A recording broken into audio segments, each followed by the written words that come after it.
मुझे पता है n की वैल्यू 500 है, a पता है, d पता है, I can find out the Sn वाला पार्ट, ठीक है। सो कौन सा फॉर्मूला कब यूज करना है, that is also very very important. Done with this, right? Hello everyone, foundation series में अगला लेक्चर जो है सीक्वेंस एंड सीरीज टॉपिक। अब 10th में आपको था अरिथमेटिक प्रोग्रेशन, ज्योमेट्रिक प्रोग्रेशन नाम का कुछ नहीं था, हार्मोनिक प्रोग्रेशन भी कुछ नहीं था, अरिथमेटिक प्रोग्रेशन था। अब यहाँ पे सीक्वेंस सीरीज नाम के अंडर आपको प्रोग्रेशन में सारे टाइप्स आएंगे और सीरीज का एक सेपरेट टाइप आएगा। तो यहाँ पे बेसिक फाउंडेशन में मैं आपको कुछ चीज़ें बताने वाला हूँ जो कि आपको बाकी सारे टॉपिक्स में लग सकती है, which is related to AP and GP. तो आज पहला सेशन है जिसमें आप सीक्वेंस सीरीज में एपी वाला पार्ट हम देखने वाले हैं। इसके पहले के जो लेक्चर है वो प्लेलिस्ट में दिए हुए हैं, you can watch it. Inequality का पार्ट हो या लॉग का पार्ट हो, वो आपको समझ में आ जाएगा। So let's start with it. पहले तो सीक्वेंस क्या होता है, सीक्वेंस मतलब क्या? A sequence is a function whose domain is the set n of natural numbers. Domain मतलब जिसमें वो नंबर्स आते हैं, वो n मतलब नेचुरल नंबर्स। तो सीक्वेंस क्या होता है, सिंपल भाषा में बताता हूँ। सीक्वेंस मतलब सेट ऑफ नंबर्स, या आप कह सकते हो कि अगर 100 स्टूडेंट्स है, 100 स्टूडेंट्स के मार्क्स है, तो वो सीक्वेंशियली आएंगे जिसमें कुछ पैटर्न नहीं रहेगा। पहले स्टूडेंट को 10 मिले, दूसरे को 50 मिले, तीसरे को 98 मिले, चौथे को 20 मिले, फिर और किसी को 57 मिले, फिर 43 मिले। इसमें कोई पैटर्न फॉलो नहीं हो रहा है, but it is coming in a sequence. या फिर मैं बोल सकता हूँ कि कोई बैट्समैन है, तो बैट्समैन अगर रन बना रहा है, उसने अगर 100 मैचेस खेले जिसमें 100 इनिंग्स है, तो हर एक इनिंग में पैटर्न के हिसाब से रन नहीं बनाएगा। किसी में 0 पे आउट होगा, किसी पे 100 बनाएगा, 110 बनाएगा, 20 बनाएगा, 37 बनाएगा। ये जो सारी चीजें हैं ये सीक्वेंशियली 100 इनिंग्स की आती है, तो उसको सीक्वेंस कहा जाता है जिसमें कोई भी पैटर्न को फॉलो नहीं किया जाता। सीक्वेंस मतलब सिर्फ सेट ऑफ नंबर्स होते हैं, जस्ट, राइट। उसके बाद अभी हम आगे चलने वाले हैं फाइनाइट सीक्वेंस और इनफाइनाइट सीक्वेंस। फाइनाइट सीक्वेंस मतलब जिसके पहली टर्म और लास्ट की टर्म मुझे पता है। तो फॉर एग्जांपल कोई भी बैच में 100 स्टूडेंट्स है फॉर एग्जांपल, तो पहले बच्चे का और लास्ट का जो स्टूडेंट है सबके मार्क्स मुझे पता है, तो वो फाइनाइट है क्योंकि 100 स्टूडेंट है, 100 स्टूडेंट के मार्क्स वहां पे आने वाले हैं। सो वो फाइनाइट सीक्वेंस हो गया। वेयरएज इनफाइनाइट सीक्वेंस क्या होता है कि जिसमें हम इनफाइनाइट नंबर्स होते हैं। मतलब मैंने कोई भी एक सीक्वेंस ले लिया जो बढ़ते जा रहा है, मतलब मैंने लिया सेट ऑफ इवन नंबर्स, तो 2 4 6 8 ये जो है ये आगे बढ़ते जाएगा, ये इन्फिनिटी तक जाएगा। So that is called as infinite sequence. तो ये इनफाइनाइट सीक्वेंस होता है और फाइनाइट सीक्वेंस होता है। उसके बाद सीरीज का डेफिनेशन क्या है, उसके पहले यस सीरीज मतलब क्या और प्रोग्रेशन मतलब क्या, वो भी देखने वाले हैं हम। तो सीरीज क्या होता है, तो सीरीज मतलब जो सीक्वेंस में नंबर आ रहा है उनका एडिशन अगर मैंने ले लिया a1 + a2 + a3 dot dot dot up to an, तो उसको कहते हैं हम सीरीज। तो ये जो सीरीज होता है ये सीक्वेंस ऑफ नंबर्स का भी हो सकता है, ये प्रोग्रेशन का भी हो सकता है। प्रोग्रेशन मतलब क्या है मैं अगले स्लाइड में बताने वाला हूँ। सीक्वेंस मतलब उसमें कुछ भी पैटर्न फॉलो नहीं होता। सीरीज मतलब जो भी नंबर आ रहे हैं सीक्वेंस में उनका एडिशन ले लिया मैंने, तो वो जो आएगा वो आएगा series, right. Yes, next, a sequence is called an arithmetic progression if the difference between any term and the previous term is constant। यहाँ पे sequence is called as arithmetic progression। देखो प्रोग्रेशन क्या होता है ये मैं बता देता हूँ। प्रोग्रेशन मतलब प्रोग्रेस मतलब आगे जाना। तो प्रोग्रेशन में जो भी नंबर्स होते हैं, सीक्वेंस होता है, वो आगे जाता है या फिर आप ये कह सकते हो वो स्पेसिफिक पैटर्न को फॉलो करता है। अरिथमेटिक प्रोग्रेशन में वो पैटर्न क्या है, अरिथमेटिक प्रोग्रेशन एपी में वो पैटर्न होता है कि difference between any term and the previous term is constant.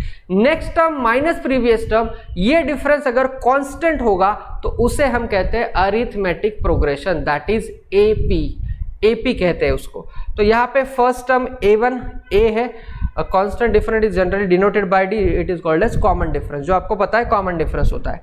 First term होता है a, जिसको फर्स्ट टर्म कहा जाता है a को। फिर सेकंड टर्म जिसमें कॉमन डिफरेंस ऐड होगा a + d, फिर a + d + d मतलब a + 2d, इस तरीके से। देखो मैं एक AP लेके बताता हूँ। फॉर एग्जाम्पल आपको दिया हुआ है यहाँ पे मैंने अगर एक AP लिया तो 3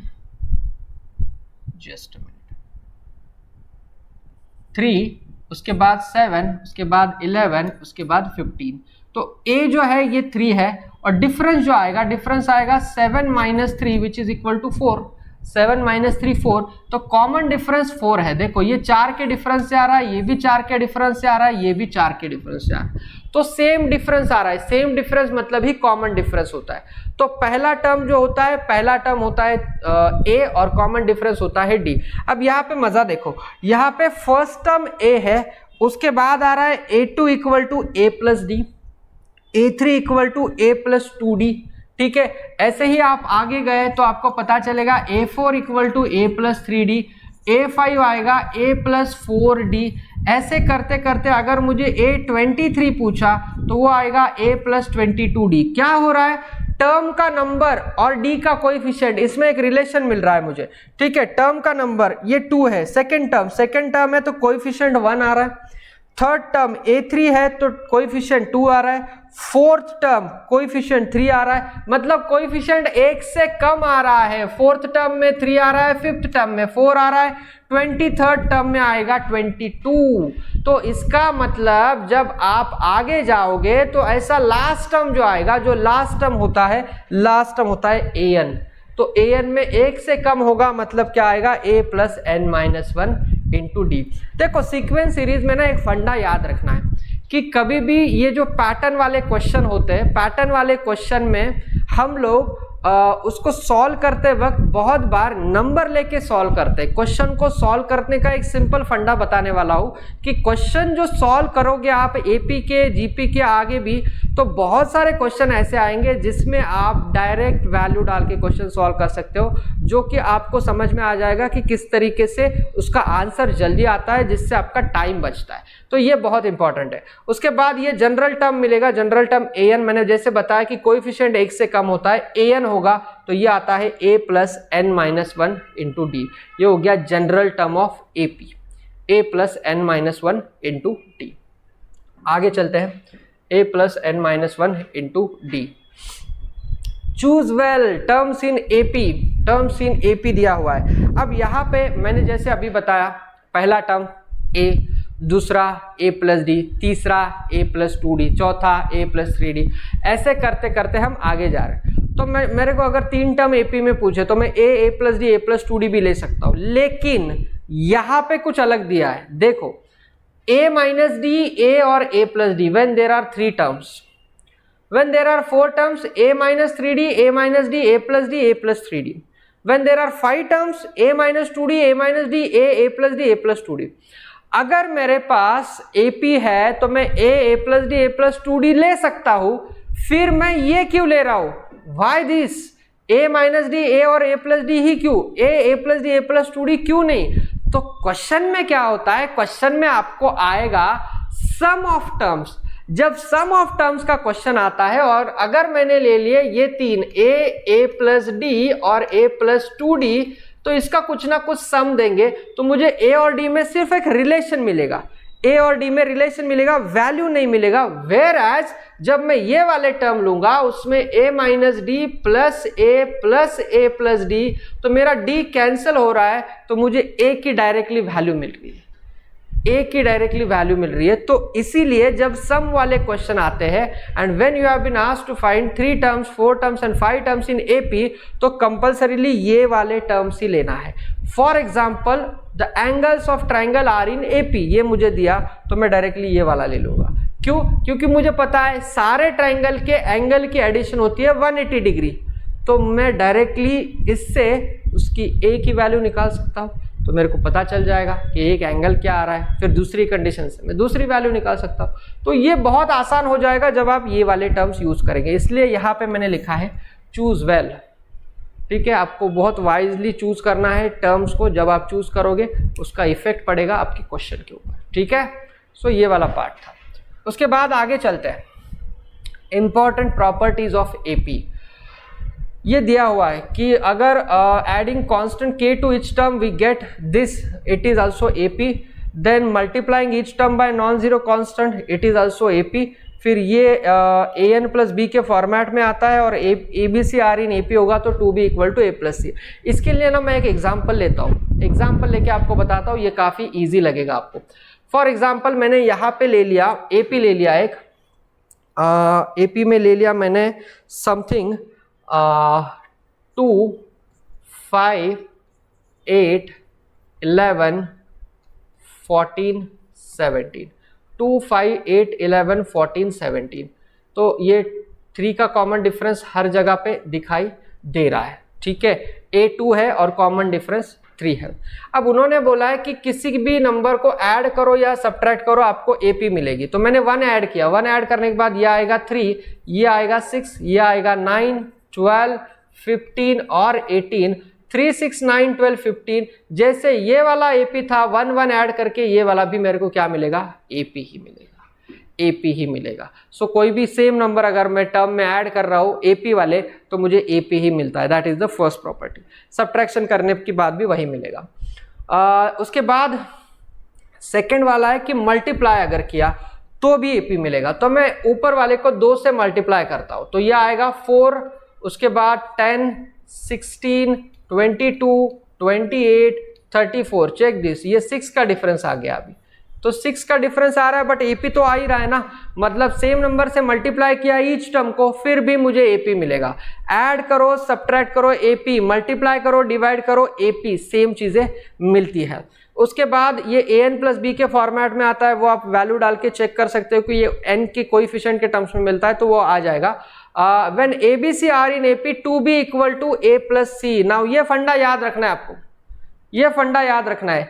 कोई भी 3 नंबर AP में होंगे तो क्या याद रखना है, यहाँ पे ABC आर इन AP है ना, ABC आर इन AP, कोई भी 3 नंबर अगर AP में है तो क्या याद रखना है, तो क्या याद रखेंगे, मिडल वाले को डबल करो, पहला तीसरा ऐड करो। ये बहुत सिंपल है, मिडल वाले को डबल करना है, पहला तीसरा ऐड करना है। तो ये बहुत सिंपल फंडा मैंने बताया टू नो अरिथमेटिक मीन क्या होता है। ये जो B होगा ये इसका अरिथमेटिक मीन होगा जो a प्लस सी बाई 2 होता है। बट कंडीशन अगर याद रखना है तो सिंपल बता दिया है, मिडल वाले को डबल करो, पहला तीसरा ऐड करो, मिडल वाले को डबल करके पहला तीसरा ऐड करना है। तो ये वाला इसमें आ जाएगा। उसके बाद और एक प्रॉपर्टी होता है वो भी मैं बता देता हूं कि यहाँ पे पहला और लास्ट का जो एडिशन होगा वही होगा सेकेंड और सेकेंड लास्ट।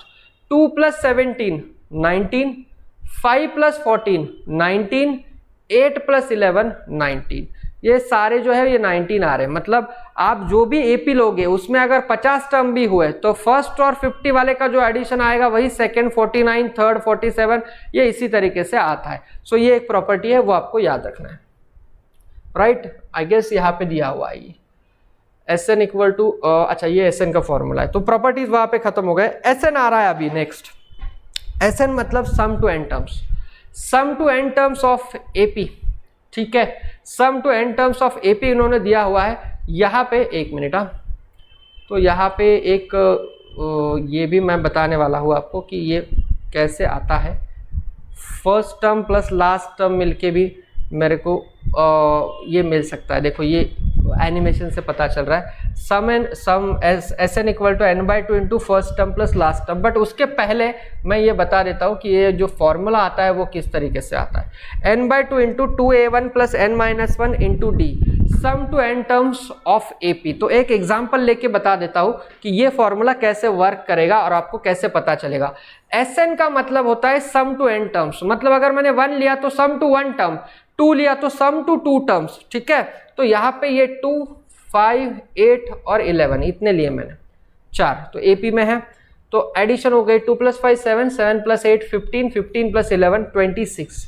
तो मुझे अगर 4 टर्म की एडिशन निकालनी है और ये AP में है तो n की वैल्यू मैं ले लूंगा 4 क्योंकि 4 टर्म दिखाई दे रहे।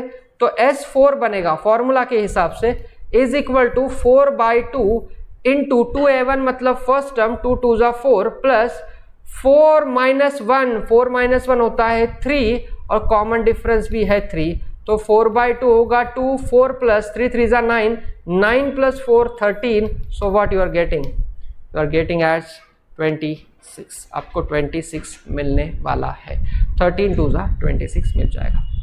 Clear with this? ठीक है, तो यहाँ पे मैंने अभी काउंट किया था तो 26 आ रही थी एडिशन, फॉर्मूला लगा के भी वही आ रही है। तो यहाँ पे आपको SN मतलब सम टू n टर्म्स, तो sum to 2 terms, sum to 3 terms, sum to n terms आप निकाल सकते हो, ठीक है। उसके अलावा आपको जो आगे फॉर्मूला दिया हुआ है, जो मैंने अभी बताया आपको कि वो किस तरीके से आ रहा है कि समेशन ऑफ या sum of n terms is equal to n/2 into a1 plus an, that is first term plus last term. तो अभी जो मैंने लिया था AP 2, 5, 8 और 11, जिसका एडिशन आ रहा था 26, तो 4 टर्म है तो 4/2 इंटू फर्स्ट टर्म 2 और लास्ट टर्म 11, ये अगर मैंने लिया तो 11 प्लस 2 13 और ये 13 इंटू 2 तो मुझे 26 मिलेगा। तो ये वाला फॉर्मूला भी यूज कर सकते हैं, बट ये वाला फॉर्मूला कम चीज़ों में यूज होता है, क्योंकि हर बार ये ज़रूरी नहीं है कि मेरे पास लास्ट टर्म होगा। मुझे AP दे दी, मुझे दे दिया 2, 5, 8, 11 डॉट डॉट डॉट डॉट और बोला कि find the sum of first 500 terms, तो मुझे 500th टर्म जो है वो पता होगी तो ही मैं ये फॉर्मूला यूज कर सकता हूँ, अदरवाइज नहीं कर सकता, ठीक है। मुझे वहां पे वो 500 टर्म पता होगी तो ही यूज होगा, नहीं तो मैं ओरिजिनल वाला n/2 वाला तो यूज कर ही सकता हूँ, क्योंकि मुझे पता है n की वैल्यू 500 है, a पता है, d पता है, I can find out the SN वाला पार्ट, ठीक है। सो कौन सा फॉर्मूला कब यूज करना है, that is also very very important. Done with this, right. So ये हो गया SN वाला part. Next is A is the arithmetic mean of two numbers A and B. So capital A होता है और इसका फॉर्मूला होता है A प्लस B/2। तो ये याद रखना है, क्योंकि A, G और H ये एक कॉन्सेप्ट होता है सीक्वेंस सीरीज में, अरिथमेटिक मीन, ज्योमेट्रिक मीन और हार्मोनिक मीन, जो JEE के रेगुलर कोर्स में हम लोग पढ़ाते हैं। तो फाउंडेशन में मैं इसलिए बता रहा हूँ क्योंकि इसका एप्लीकेशन दूसरे टॉपिक्स में भी आ सकता है, तो ये पता होना चाहिए आपको। So before going for actual JEE वाला पार्ट, JEE फाउंडेशन सीरीज हम इसलिए लेके आए ताकि आपको थोड़ा सा इससे रूबरू करा सके कि ये किस तरीके से आते हैं question. So A is equal to आ रहा है A प्लस B/2 और ये वही है, ये 2 उधर गया तो मैंने अभी बताया मिडल वाले को डबल करो, पहला तीसरा ऐड करो तो सेम ही है। सो A इक्वल टू आएगा A प्लस B/2।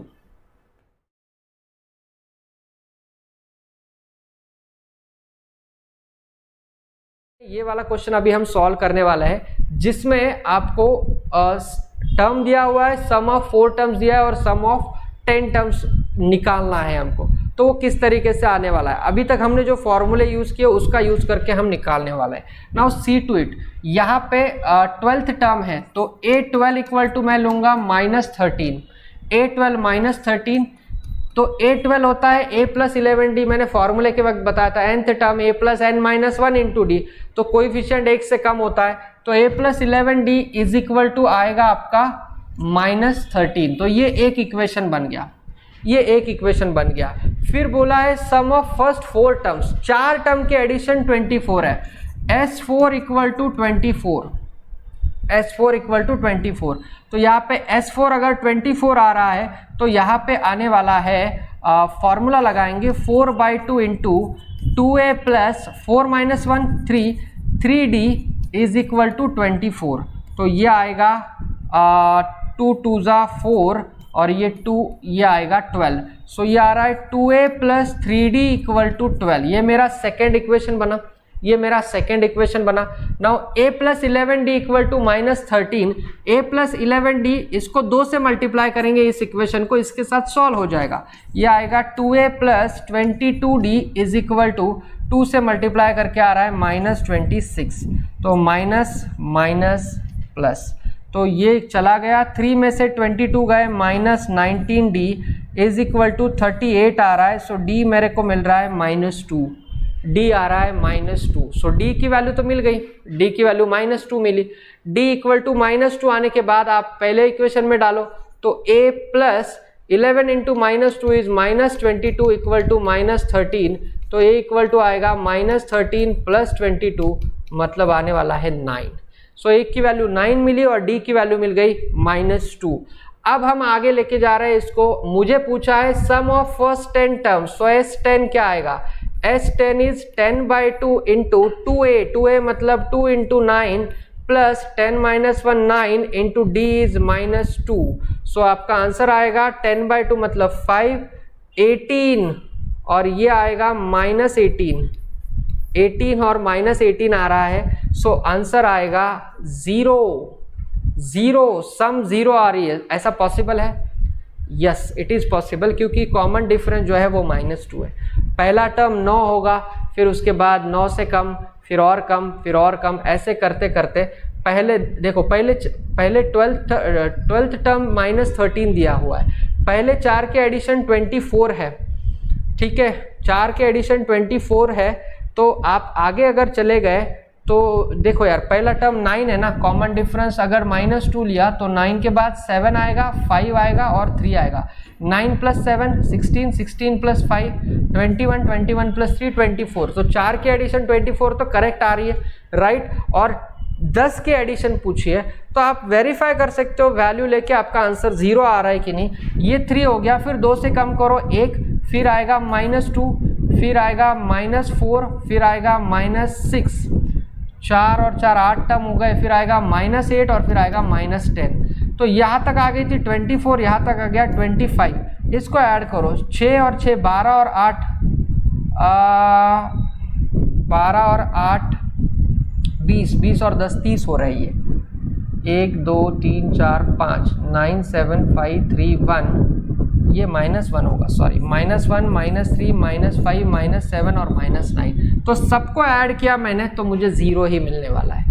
तो पहले 10 टर्म के एडिशन 0 आ रही है। So try to get this. 0 भी आंसर आ सकता है क्योंकि ये निगेटिव AP आ रही है। सो ऐसे भी क्वेश्चंस आते हैं, right. Next, sum of 3 numbers in AP is 45 and the second number is thrice the first number. Find the 3 numbers. 3 number AP में है जिसकी एडिशन 45 है। देखो एडिशन वाला क्वेश्चन आ चुका है, तो 3 नंबर AP में है तो क्या लेंगे, अभी एडिशन दिया है A - D + A + A + D is equal to मैं ले लूंगा 45, D गया D के साथ तो 3A इक्वल टू क्या मिल रहा है मुझे 45, तो A कितना मिल रहा है, A मिल रहा है 15। तो A डायरेक्ट मिला, जो मैंने बताया था A + D A + 2D से नहीं मिलेगा, रिलेशन मिलेगा, यहाँ पे A की वैल्यू डायरेक्ट मिल रही है 15। Second number is thrice the first number. Second number कौन सा है, देखो हमने 3 नंबर लिए, एक लिया A - D, एक लिया A और एक लिया A + D। सेकेंड नंबर ये वाला नंबर क्या दिया हुआ है, थ्राइस। थ्राइस मतलब 3 टाइम्स, किसके, फर्स्ट नंबर के। फर्स्ट नंबर क्या है, A - D है, तो A की वैल्यू डालो यार, A की वैल्यू है 15 इज इक्वल टू 3 × 15 - D, 3 5 = 15, तो ये आ रहा है 15 - D इक्वल टू 5, 5 इधर आएगा, 10 इक्वल टू D होगा, 10 इक्वल टू D होगा। D की वैल्यू 10 आई, तो नंबर्स क्या आएंगे, A - D 15 में से 10 गया 5, फिर उसके बाद 15, उसके बाद 5 और 10, सॉरी 15 और 10 25। सो नंबर्स आ रहे 5 15 25, नंबर्स आ रहे 5 15 25। तो A - D, A और A + D लेने के बाद काम आसान हो रहा है, काम डिफिकल्ट नहीं हो रहा है, काम और आसान हो रहा है। सो इस तरीके से आ जाएगा, राइट। सो ये वाला क्वेश्चन हो गया। उसके बाद 6th term and 17th term of AP are 19 and 41 respectively. Find 40th term, 40 ठीक है, 40th term निकालना है। 6th term and 17th term, देखो यार मैं इक्वेशन लिखता हूँ, A6 इज इक्वल टू 19 दिया हुआ है, 6th term is 19 and 17th term मतलब A17 इज 41, ये 41 दिया हुआ है। फाइंड 40th टर्म पूछा है। अभी बाय प्रोसेस बताऊंगा और बाय प्रोसेस के बाद शॉर्टकट भी बताऊंगा किस तरीके से है, ध्यान से देखना।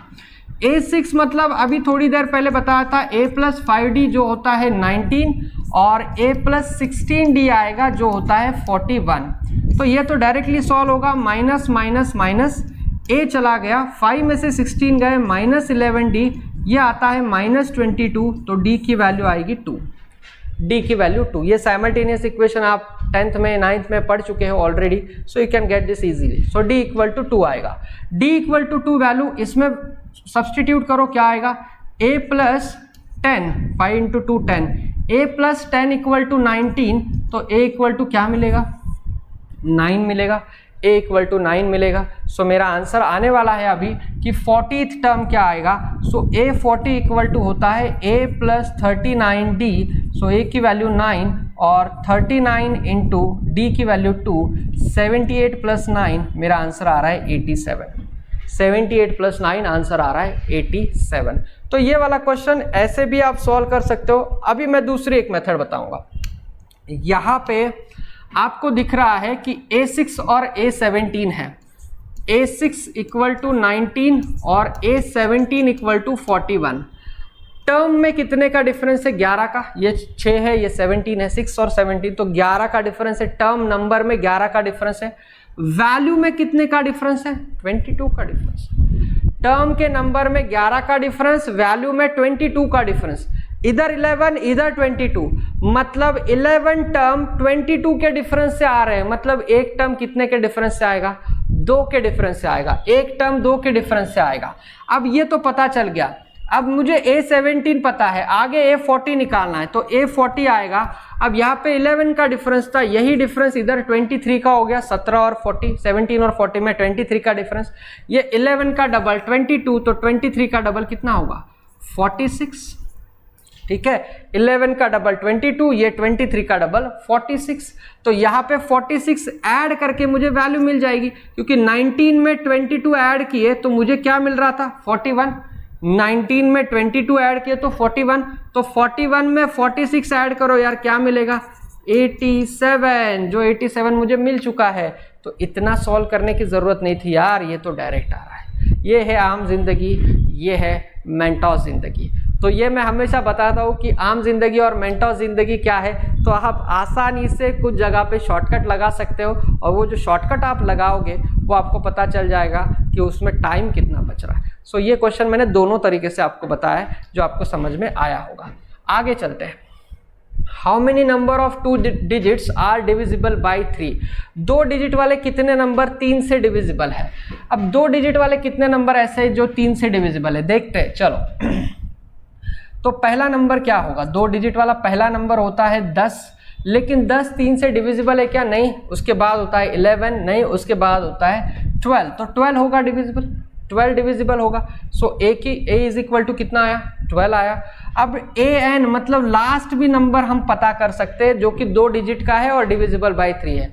लास्ट नंबर है 2 डिजिट का 99, 99 3 से डिविजिबल होता है, यस। सो लास्ट नंबर 99 ये भी डिविजिबल होगा। an इज इक्वल टू आएगा 99। और कितने नंबर बोला है? कितने नंबर मतलब n की वैल्यू। तो यार an का फॉर्मूला पता है अपने को, a + n-1 into d. an की वैल्यू डालो 99 is equal to 12 + n-1 into divisible by 3 है, मतलब हर नंबर 3 के डिफरेंस से आएगा।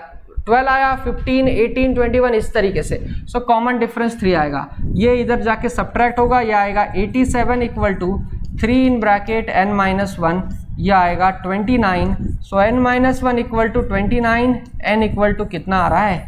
30। n इक्वल टू आ रहा है 30, n इक्वल टू आ रहा है 30। तो ये डायरेक्टली भी आ जाएगा। इसमें भी एक मेंटोस जिंदगी आप लगा सकते हो। कैसे? मुझे 2 डिजिट के पूछे थे, मैं क्या करता हूँ, मेरे को पता है लास्ट नंबर 99 है, तो 1 से लेके 99, 3 से डिविजिबल नंबर कितने हैं? 99 तक, 1 to 99 कितने नंबर है? 33, क्योंकि 99 डिवाइडेड बाई 3 होता है 33, तो 33 नंबर है। लेकिन मुझे 2 डिजिट वाले ही चाहिए, तो 1 डिजिट वाले निकाल लूंगा। 1 डिजिट वाले कौन है? 3, 6 और 9। 3, 6 और 9 3 चले गए, सो आंसर कितना आएगा? तो वैसे भी डायरेक्टली निकाल सकते। यस, तो ये क्वेश्चन आपको समझ में आया होगा। यहीं पे रुकते हैं हम। एपी में काफ़ी सारी चीज़ें मैंने ऑलरेडी एक्सप्लेन कर दी है। पहला सेशन है सीक्वेंस सीरीज का। अगले सेशन में आपको जीपी वाला पार्ट एक्सप्लेन करूंगा। इस सेशन को अच्छे से देख लेना और क्वेश्चन को भी सॉल्व कर लेना। Thank you very much.